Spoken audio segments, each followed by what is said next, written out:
दोस्तों, dream girl 1 एक ऐसे लड़के की कहानी थी जो बेरोजगार था, जिसका पेट नहीं भर रहा था, जिसे पैसा कमाना था और इसीलिए वो लड़की बनकर लड़कों से बात करना शुरू करता है। लेकिन ड्रीम गर्ल 2 में कहानी कुछ हटके है।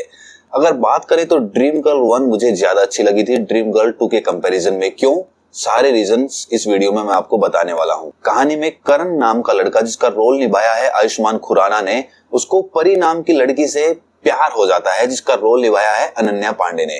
अब लड़की का पिता लड़के के सामने एक कंडीशन रख देता है कि अकाउंट में 25 लाख रुपए और 6 महीने में जॉब होनी चाहिए, तभी मैं अपनी बेटी की शादी तुमसे करूंगा।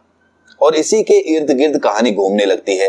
अब आयुष्मान खुराना तो यानी कि करण सच्चा प्यार करता था परी से, और पैसा कमाने के लिए वो शॉर्टकट तरीका अपनाता है, क्योंकि जल्दी पैसा कमाना था 25 लाख रुपया 6 महीने में।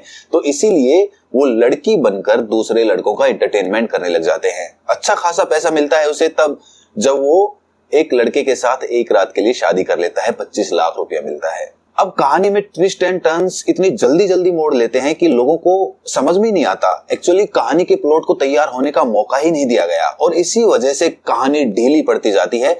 फर्स्ट हाफ में तो फिर भी थोड़ा बांध के रखती है, लेकिन सेकंड हाफ में कहानी बिल्कुल निचले स्तर पर आ जाती है और लोगों को बिल्कुल एंटरटेनमेंट नहीं कर पाती। सिर्फ एक कॉमेडी शो नजर आता है, जैसे कोई कॉमेडी चल रही हो, कोई शो चल रहा हो कॉमेडी का। उसके अलावा इसमें कुछ भी नया देखने को नहीं मिलता है। अब ये एक कॉमेडी मूवी है तो जाहिर सी बात है कि इसमें ओवर एक्टिंग भी भर भर के की गई होगी और वही इस फिल्म में देखने को मिलता है। सिचुएशंस इतनी जल्दी जल्दी चेंज होती है कि कहानी के प्लॉट को तैयार होने का मौका ही नहीं मिलता।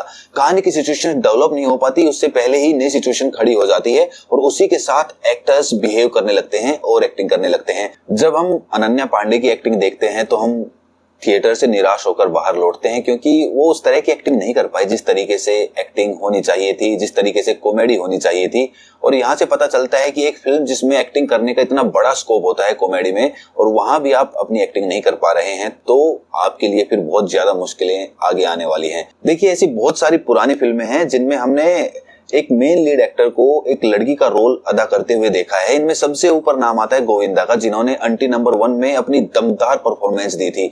अब अगर हम कंपैरिजन करते हैं ड्रीम गर्ल 2 को और अंटी नंबर 1 को, तो इसमें जमीन आसमान का अंतर है।